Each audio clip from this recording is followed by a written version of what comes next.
Hola, hola. Hola, hola. Oke, seperti yang kalian bisa lihat di judul nih, kan. Hari ini kita full ngebahas Barca aja yang lagi compang-camping banget sebenarnya kan. Sebelum kita ngebahas Barca, kita perkenalan dulu nih. Ada siapa aja sih di sini? Boleh yuk dari sebelah kiri gua, Reza, boleh. Silakan. Halo guys, nama gue Reza, TikTok gue Rejoice, dan gue fans Barca. Mantap. Selanjutnya boleh dari bawah gua, David Gerald.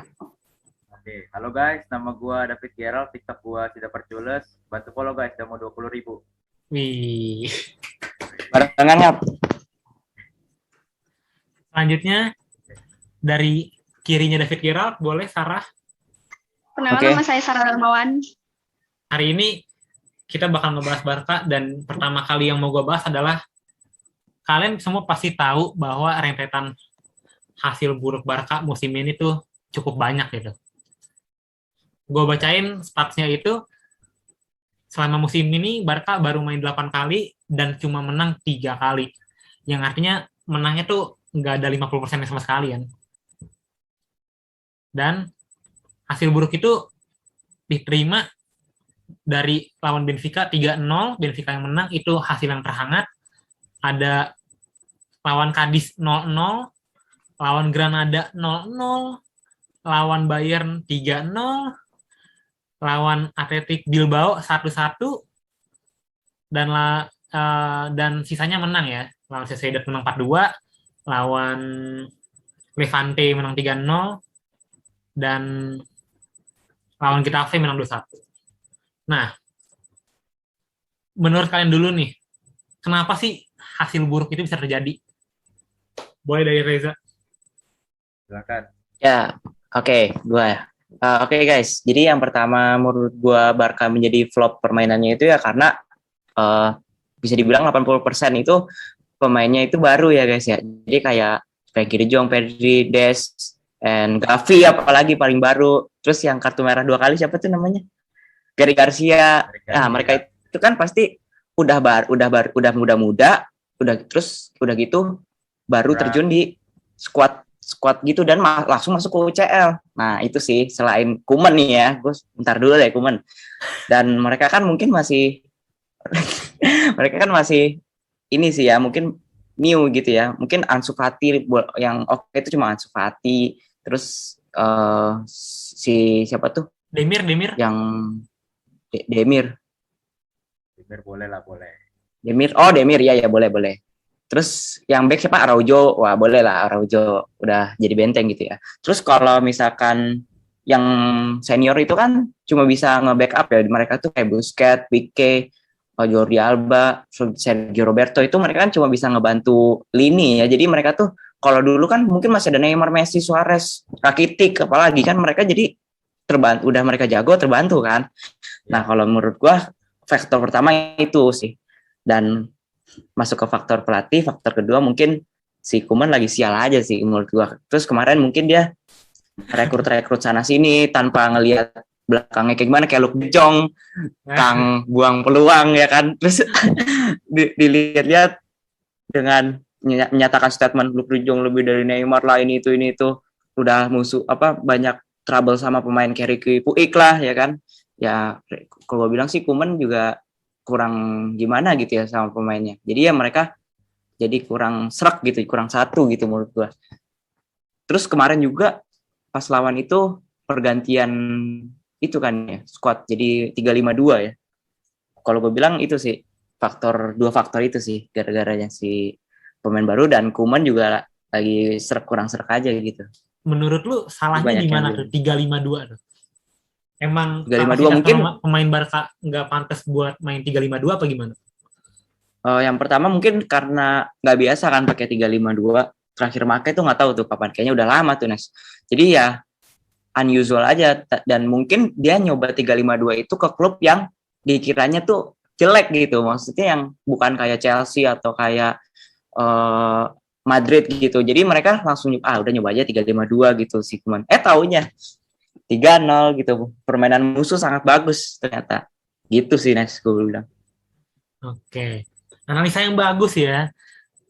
Nah, Ya. setelah dari Reza kita berpindah, mungkin mulut David Gerald tuh udah pengen banget ngomong gitu kan. Jadi silakan ya, waktu dan tempat dipersilakan. Mau ngoceh-ngoceh soal siapapun gitu yang kalian kesel, boleh ayo Oke. Gerald. Yang pertama itu Kuman bilang mereka yaitu performanya lagi jelek Barca itu karena banyak pemain yang cedera kan. Jadi ya kita tunggu aja sampai semua pemain itu pulih lah. Tapi kemarin itu udah 70% pemain udah pulih, tetap aja mainnya hancur, itu gue bilangnya nggak sesuai omongan dia. Terus pas lawan Benfica itu kayaknya back kita itu terlalu maju, jadi terus si Pique itu kayak kurang banget lah kalau di match lawan Benfica menurut gue ya. Setelah kita mengetahui kenapa Barca bisa seperti ini permainannya, kita bakal pindah ke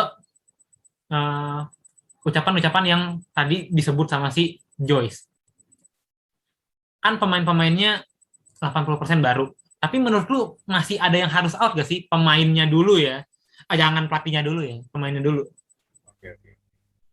Boleh coba dari Joyce. Oke, untuk pemain ya.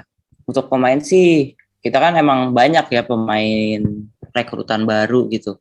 Untuk yang out sih menurut gua nggak usah perlu banyak yang out. Yang penting itu kan konsistensi pemain timnya aja gitu. Jadi bisa lebih kooperatif lagi sih menurut gue. Jadi pemain banyak pun sebenarnya no problem ya. Soalnya mereka itu kan dibayar murah sih ya, nggak kayak Messi gitu kan.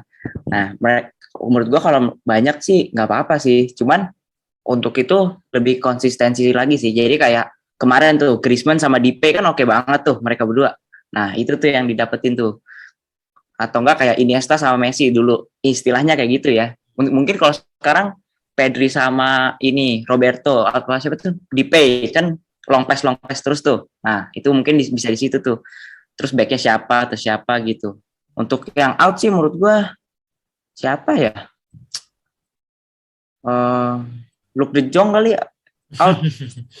Baru masuk loh. Baru masuk udah keluar lagi. Tadi sebenarnya bener sih sama ucapannya Reza, gue setuju sih. Kayak duetnya Griezmann sama Depay itu udah nyambung banget. Walaupun umurnya nggak nyampe 30 hari ya. Umurnya nggak nyampe 30 hari. Sudah kayak tidak puasa. Padahal oke banget itu Depay sama Griezmann oke banget. Iya, gue suka nontonnya. Ya, diganti Luke De Jong Griezmann. Ya faktor nggak ada duit ya bos ya. Kasih pemain gratis. Ya. Nah, kalau menurut lu gimana Ger? Ada nggak sih yang harus out lagi gitu kan? Oke, kalau gua Jangan gitu. ada dua deh. Siapa tuh? Pertama Luke De Jong ya, ada Luke De Jong. Dua. Yang kedua Longley. Itu doang sih. Nah, jadi untuk Baske, Jordi Alba sama Pique, lu masih yakin dia bisa untuk ada di level tertinggi untuk 1-2 musim lagi gitu?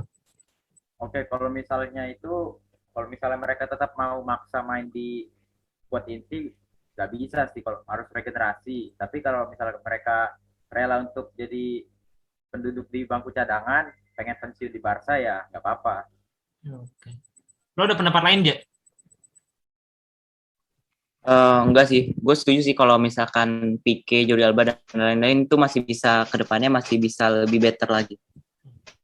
Nah, tapi gue respect di Barca sih. Gue respect sih kalian nggak nyebut nama Braithwaite ya. Oh iya. Itu Paduka harus ini. Ya kita harus sungkem. Kanjeng Paduka. Walaupun di awal kedatangannya orang pada berpikir ngapain bawa dia gitu.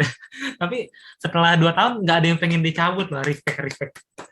Tapi dia bagus loh. Dia kalau dia tuh nggak pernah kalah. Benar. Nah, iya kan? Dia setiap dia main tuh nggak pernah kalah, ya kan? Iya. Paling iya serius. Lah. Imbang, iya paling jelek pernah satu sama. Nah, gila sih. Pas dia cedera langsung kacau Barca. Wah, Lord. Ampun. Emang mesti Paduka Braithwaite turun tangan lagi ya. Iya. Betul. Nanti kita lihat Januari ya. Nah, kalau Sarah ada nggak pendapat lain? Harus bertahan sih, nggak perlu cabut. Apalagi ngelihat yang pas kemarin dia lawan Bayern Munchen. terakhir itu kan Jordi Alba main. Kata aku sih mending masih bertahan deh. Nggak perlu cabut dulu.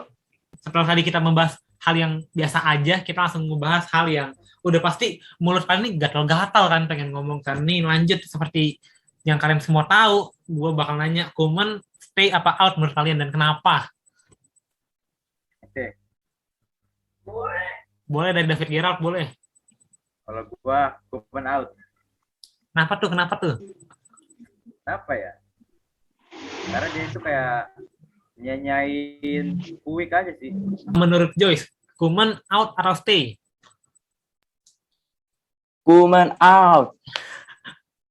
Lantang sekali, kenapa? Ya because dia itu selalu punya statement yang menjanjikan ke para Chulers dan fans dan itu tidak sesuai gitu.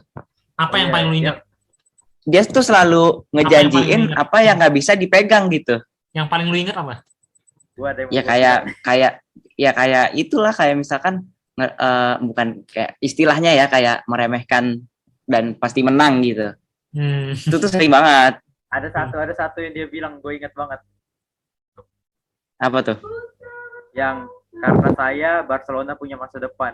Wih, Iya, benar-benar. Dan itu tuh banyak Nes.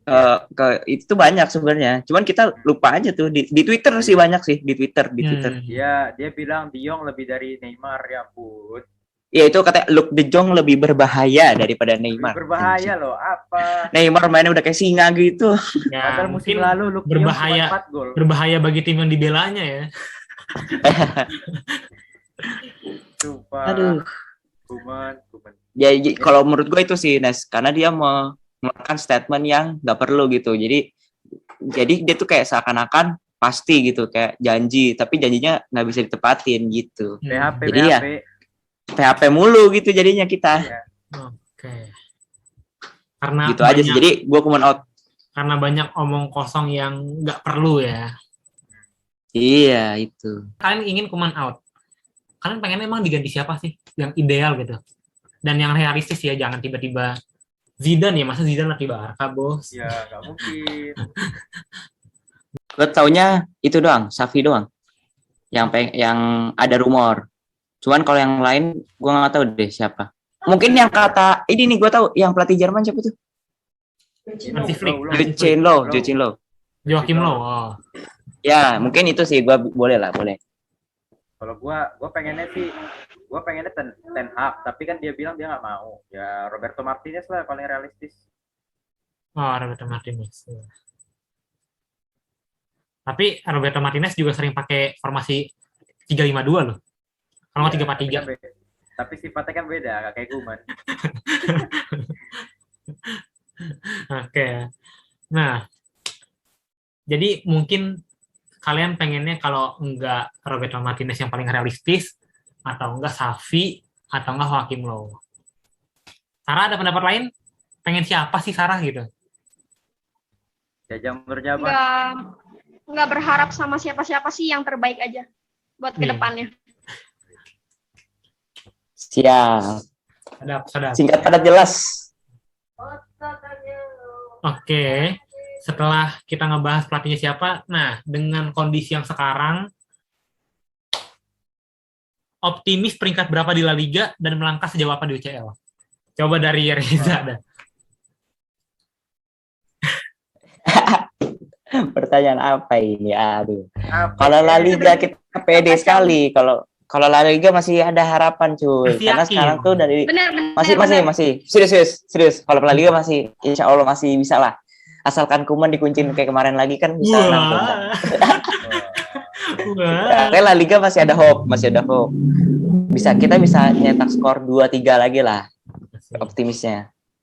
Kalau misalkan UCL itu kan udah beda kelas gitu ya.